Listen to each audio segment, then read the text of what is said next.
Five Nights at Freddy's is no stranger to confusing lore, cryptic teasers, and unsolvable mysteries, but it currently has one huge mystery that's so perplexing, it's left fans and theorists completely stumped, without even a single clue as to what its answer may be. Chica's Secret Party, Scott Cawthon's latest unsolvable puzzle. Since this fake FNAF minigame inexplicably appeared in the FNAF Ultimate Guide 2.0 in December, the community has been struggling to wrap their heads around it and figure out what these 4 pages are trying to say. Is it an ARG? Is it a mistake or AI-generated slop? Is it yet another troll by Scott meant only to confuse and enrage us? No. What if I told you that Chica's Secret Party is real, but it didn't appear on Scott's website 10 years ago? It's a real minigame from the future, and hidden within its guide is the definitive answer to what the next FNAF game will be. That may sound insane, but I guarantee that by the end of this video, you will be convinced that this is the true meaning of Chica's Secret Party.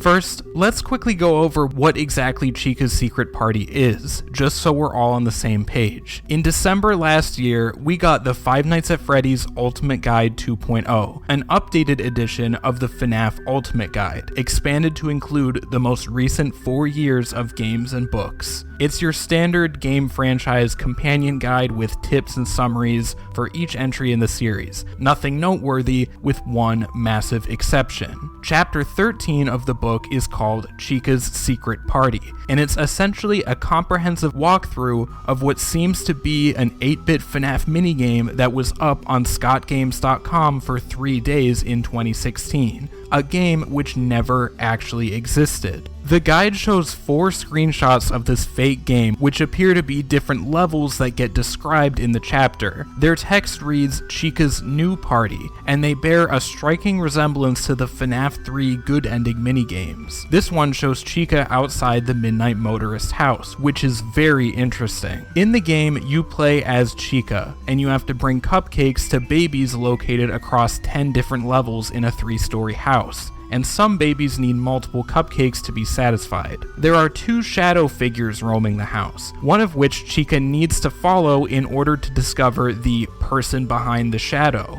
but she should not follow the other or else. In the hallways, Chica can find Fredbear wandering around, and he sometimes offers her hints about how to beat certain levels. The first level is the dark basement, which is filling up with water. Chica has 3 minutes to find and feed 3 babies, which float onto the rising water and out of the window once fed. When the level's completed, the doorbell rings and Chica can open the front door to receive an item, a block of cheese. Also, Fredbear will give a hint about the next level when approached. The next level is the kitchen/dining area and features a dog who wants to eat Chica's cupcakes as she finds them. She has to use a pizza in the oven to distract the dog and get the cupcakes to the babies in time. Then there's the living room, where the babies constantly change places as the lights flicker on and off, and one of the shadow figures is also present, which Chica is told to avoid. Next is the master bedroom. When she looks out of the window, she can see Bonnie walking back and forth in the backyard. The cupcakes are hidden under the bed, but Chica can't get to them because they're being guarded by Golden Freddy, so she has to trade a black hat item for them. The guide doesn't say how to actually get this item, so it's unclear how the player is supposed to do this. After that, there's the kids' bedroom, which also requires Chica to complete a puzzle to reveal the cupcake. The puzzle is to put all the scattered toys in the room into a toy box. There's also a secret room, which unlocks after you clear the 2 previous bedroom levels, which has an essential item, a golden key, and a peek inside a box that longtime fans will be familiar with.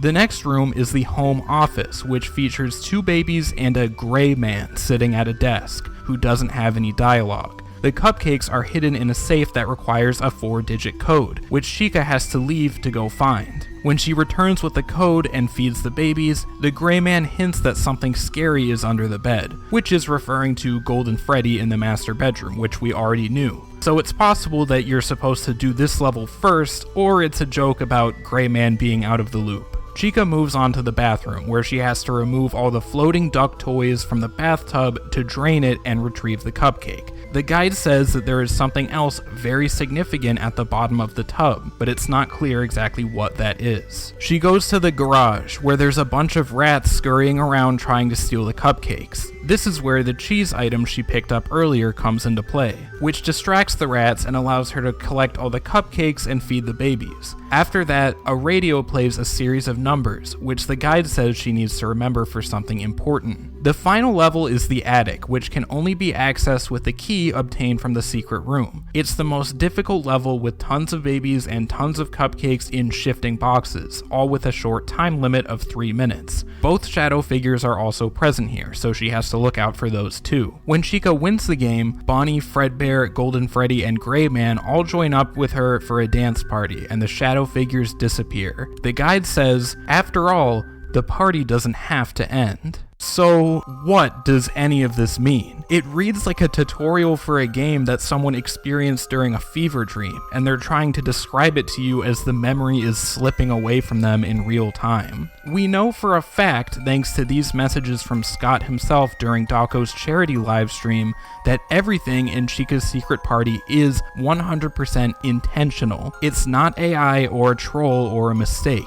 It exists for a reason. Vague inclusions like the shadow figures, the gray man, and the box make the whole thing sound less like a tutorial and more like an extremely convoluted metaphor, with each character, level, and item holding a double meaning that we're meant to decipher. Alternatively, the bizarre grammar, random numbers, and seemingly nonsensical details that don't go anywhere, like the item in the bathtub and the radio code, make it seem like this whole thing is some kind of ARG, or an elaborate cipher that has to be decoded in order to reveal some hidden game or message. But maybe we've been looking at this all wrong. What if Chica's secret party isn't a metaphor or a code or a riddle, but an actual real game? A game which, upon closer inspection, shares a staggering amount of similarities to ones we've already played. FNAF's infamous, lore-filled, secret 8-bit minigames.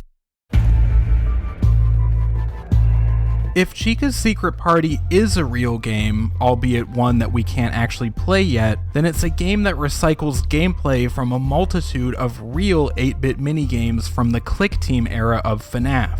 The first and most obvious one is Chica's Party, one of the hidden minigames from FNAF 3, which is required to obtain the good ending. The screenshots show Chica in a similar platformer-type environment and even has the title Chica's New Party in the same top left corner of the screen. The core gameplay is largely the same, with Chica having to collect cupcakes and deliver them to crying children across the map, making them happy. This is also the core gameplay of Save Him from FNAF 2. The time limit and the concept of some kids needing more than one cupcake are borrowed from Circus Baby's minigame from Sister Location. Even though it's not mentioned in the text, one of the screenshots shows Chica in a slightly altered version of Midnight Motorist, which is another 8-bit minigame from FNAF 6. The most mysterious and fascinating element of Chica's secret party is the two shadow figures, one of which the guide says she needs to follow to discover the person behind the shadow, and it's very important not to follow the wrong shadow figure. Who are two shadow figures we know, one of which has to be followed? Shadow Bonnie and Shadow Freddy, both of which appear in 8-bit minigames in FNAF 3 and FNAF 4. The other characters, which the guide refers to as uninvited guests, Fredbear, Golden Freddy, Bonnie, and Gray Man, all appear in 8-bit minigames of their own too. So Chica's Secret Party seems to be just a big crossover of all these different 8-bit minigames from the past, all tangled together in this weird amalgamation. Wait a minute, a crossover between different 8-bit minigames where mechanics and visuals are repeated and connected to one another across time. Guys, it's FNAF World. FNAF World is the connective tissue that links the 8-bit minigames together. It's the digital plane of existence where all of the weird spiritual haunting shenanigans are suspended. Everything that happens out there in the real world, murders, bites, possessions, has an effect in here, on the flip side, in FNAF World, and we know that it works the other way around too. In FNAF World's clock ending, Glitched Fredbear tasks the player with ignoring the game's instructions and instead finding 5 clocks scattered around the map. Each clock will allow the player to access a minigame that sets up the real-world access point to its corresponding secret minigame in FNAF 3, all of which need to be completed properly to achieve the good ending. Completing all the setup minigames in FNAF World grants the player this final cutscene, where Spooky Eyes, most likely Fredbear plush and Glitched Fredbear, says that the pieces are in place for us, and all we have to do is find them, meaning that everything is ready for us to complete the good ending of FNAF 3 and put Bite Victim and the missing children back together. All of this explains the nature of the 8-bit minigames. They're part of an interconnected subspace which reflects events in the real world. Bite Victim's story gets retold, the souls of children are trapped, and the agony of Fazbear tragedies are converted into glitched out arcade games. Now let's take another look at Chica's secret party with all of this in mind. Not only does the guide say it was released in 2016, the same year as FNAF World, clearly drawing our attention to it, but it even features 2 key characters from that game, Fredbear and Desk Guy. Fredbear, distinctly different from Golden Freddy under the bed, wanders around the hallway giving helpful dialogue and tips to Chica, the same way that Fredbear from FNAF World is the tutorial character, the guide. The line, "when he decides to talk to her," is somewhat of a mystery, may even be a reference to how Glitched Fredbear only talks when the player idles on Fredbear's dialogue for a few seconds, so he's not guaranteed to talk to them right away. The other character is only referred to as Gray Man, but how do we know for a fact that he's Desk Guy from FNAF World's Update 2? Well, not only is he sitting at a desk, but the space he's in is the home office, which is described as quite small. Where do we see Desk Guy in FNAF World? A small space inside a house, a literal home office. It's not just the visuals though. The Gray Man in Chica's secret party doesn't want to speak when Chica first enters the office, but will speak when she returns later after accomplishing a task. When the player first enters his office in FNAF World, he tells them to come back later, and they do after completing the task of defeating Chica's magic rainbow. That's already pretty much undeniable proof that these 2 characters are one and the same, but if you want to get really cracked with it, try this one on for size. When Chica returns to Gray Man, he gives a hint about something scary under the bed, in this case referring to Golden Freddy, but when the player returns to Desk Guy in FNAF World, he gives a teaser for Baby, who in the next game we see is also something scary, and something that just so happens to also be literally under the bed. So, if Chica's secret party is a real game related to FNAF World in that it's a digital flip side where all these 8-bit minigames are being blended together, featuring 2 of the same characters from that very game, what exactly is that telling us? Why is this walkthrough here? What are we supposed to learn from this? Well, we're not supposed to learn so much as we're supposed to get hyped, because this is a teaser. We're supposed to make these connections to FNAF World and come to the realization that this is in fact a real game. But it's not one that was only available to play on Scott's website for 3 days 10 years ago, but one that we will be able to play as a real minigame in the next official FNAF release. And I think I know exactly what that will be. Really quick, if you've been enjoying the video so far, please go ahead and leave a like. It really helps me out and lets me know that you guys are enjoying the content. Also, while you're down there, please subscribe to the channel. I do FNAF theories, discussions, and live streams often, and I wouldn't want you to miss the next one. If you have the means, you can also join my Patreon. You'll get access to ad-free videos, member shoutouts, and exclusive polls to vote on theory topics. Now back to the video. It's been about a year since the last FNAF game dropped, and fans are eager to hear what's next for the series. But we've barely gotten any hints as to what the next game will be, a continuation of Ruin, another prequel, or something else entirely. But if you're like me and track the online activity of Scott Cawthon like a Fazhawk, you'll have seen some very interesting clues. First, in his 2024 interview with Dawko, he talked about wanting to take another stab at FNAF World. since the game was initially received poorly and he regretted not taking more time to polish it. The one thing I would change, I wish I could go back and have one more shot at FNAF World. I really, really do. Who knows? Maybe somewhere down the line, if I get really antsy about it and have a lot of free time on my hands, maybe FNAF 2 or FNAF World 2 might be a thing. Even more recently than that, Scott has been dropping hints at a new FNAF World in the live chats of various creators, one being the aforementioned Dako, and the other being Johnny Blocks. I'm digging these sweet tunes. They're from a really cool game. I don't know if you've heard of it. It's called FNAF World. It's kind of an older game now. A lot of people think there should be like a remake or something, or like a sequel. Sounds like a classic. Someone should totally do a sequel. That's what I've been saying as well, Scott. This spike in activity from Scott has lined up with the release of the Ultimate Guide 2.0, which makes it seem like all of these separate things aren't separate at all. They're pointing us in a specific direction of what's coming next, a sequel to FNAF World. But the real question is, why now? Why is now the right time for FNAF World 2 to come out instead of Security Breach 2 or Secret of the Mimic 2 or whatever? How could FNAF World 2 and Chica's Secret Party align with the series' progression so far and advance the story? Well, let's take a look at the context of the original FNAF World's release and how that fit into the series at the time. It came out after FNAF 4, and even though it went largely overlooked because Markiplier didn't play it and matpat didn't cover it, let's be real, it was meant to clarify and flesh out details from the previous two games, FNAF 3 and FNAF 4. What happened to Bite Victim after he died, and how did we get from there to Happiest Day all those years later? So now, after the latest crop of Steel Wool games, what points of clarification could a FNAF World-esque game serve to address? Why does FNAF World 2 make sense in this storyline? The answer may not surprise you, because it's been the main antagonist of the Steel Wool era for a while, the Mimic, specifically the Mimic program.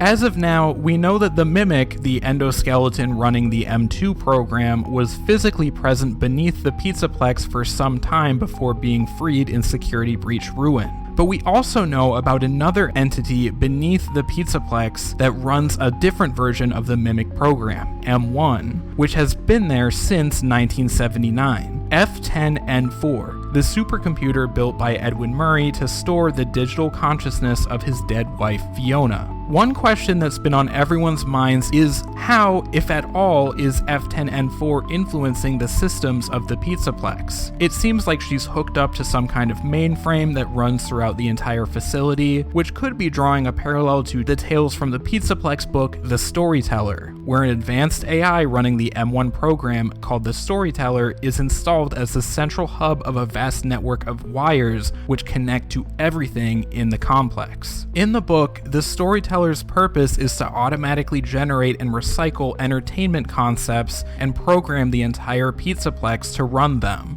If F10N4 is doing something similar in the game's timeline, she'd probably have access to the flip side, the digital plane that interconnects all of Fazbear's haunted programming, and she could remix and recycle code from those games to make new ones. That may sound completely insane and totally out of nowhere, but we've actually seen that exact thing happen in FNAF World's Update 2. In that update, the player can access the Halloween update backstage, where Fredbear says that old, unused characters like the FNAF 4 Halloween animatronics are sent to have their code recycled into new spin-off games, which do ring like low-effort auto-generated slop created by a computer. So could Chica's Secret Party be another spin-off game of sorts, an amalgamation of recycled haunted 8-bit minigame code created by F10N4, which we'll be able to access and play through in FNAF World 2? Yes. A FNAF World sequel exploring the interplay between the Mimic program and the digital flip side, incorporating all new characters from the Steel Wool era and giving us new lore drops to find and endings to unlock, would be a no-brainer for the next FNAF game, a game that both fleshes out the mechanics of the new era and looks to the past to answer some of the longest-standing questions from the original lore. There are extremely tantalizing things in this guide that are kept intentionally obscured from us, which, if my theory about Chica's Secret Party being a real game from the future is correct, will be revealed once we actually get our hands on it. the Midnight Motorist house, the person behind the shadow animatronics, the radio code, the item in the bathtub, and the FNAF 4 box. All of FNAF's 8-bit minigames have been used to reveal crucial lore, which often requires a bit of game exploitation and jumping through hoops to find, and Chica's Secret Party will be no exception. There will be plenty of lore to find in this game, and I think I know how that process will actually work. We'll be able to explore more of the Midnight Motorist map, and probably find some hidden location or item that gives us the context we need to finally solve what that minigame was all about in the first place. We'll be able to follow Shadow Freddy and discover the person behind the shadow, finally revealing more information about the nature of the shadow animatronics. The code we're given on the radio will probably be used in some other gameplay section of FNAF World 2, with Chica's Secret Party being one of many digital dimensions we'll be able to cross over into and explore. The bathtub is weird and doesn't immediately scream any obvious connections at first glance. But when I hear something very important being at the bottom of some pool of water, I immediately think of Old Man Consequence's lake from FNAF World, which, if glitched through to the bottom of, reveals this screen, the meaning of which has been up for speculation up to this point. Maybe Chica's Secret Party will shine a light on that too. Finally, we have the infamous FNAF 4 box, which the guide says will be accessible to players creative enough to find their way to it. That tells me that this will be the most valuable and therefore most difficult secret to unlock, so it will probably take some serious FNAF 3-esque shenanigans to access, but make no mistake, FNAF World 2 will open the box. All of this feels extremely solid to me. I was thinking about this for a while, and as I researched, it was really starting to come together in a very satisfying way. But what I was not expecting was for brand new information to surface that fully convinced me beyond a shadow of a doubt that this is what the next FNAF game is going to be, and I'm going to share that with you now. Are you ready to have your minds blown? Take a look at these 4 screenshots. They're from the portfolio of a 3D artist who worked with Click Team from late 2023 to early 2024 on a confirmed official FNAF related project, which many have speculated to be the next FNAF game. It looks like we're playing as someone in a classic FNAF security office, complete with creepy drawings, a desk fan, but this time a somewhat modern looking computer, which definitely puts the game later in the timeline. And peering through the vents at us are 2 white glowing eyes against a backdrop of pure black darkness, exactly like the eyes we see at the beginning of FNAF World. So maybe, just maybe, this is FNAF World 2, and it's going to be some kind of game within a game type experience developed by Click Team, where the player has to access FNAF World from this desktop computer in order to fix M1 or debug the pizzaplex systems or something along those lines, as well as complete classic FNAF style survive the night gameplay segments where they're being stalked by the real world manifestation of the spooky eyes, whether it be Fredbear himself or some kind of mimic programmed copy of that character. Not only does that sound like a satisfying answer to this massive puzzle of leaks and teasers and hints that we've been assembling over the course of this video, but it also sounds awesome. Scott, if you're watching this and everything I said for the last 20 minutes was complete nonsense, maybe just change whatever the next game is going to be to that, okay? I would call that a win for both of us. And that is my definitive answer to what Chica's Secret Party is trying to tell us. But what do you guys think? Agree? Disagree? Have another idea entirely? I'd love to hear it, so please dial in the comments and let me know what you think. Also, while you're down there, please leave a like if you enjoyed the video and want to see more, and subscribe to the channel so you don't miss the next video. That's all for now, guys, and as always, thank you for calling 808 Freddys.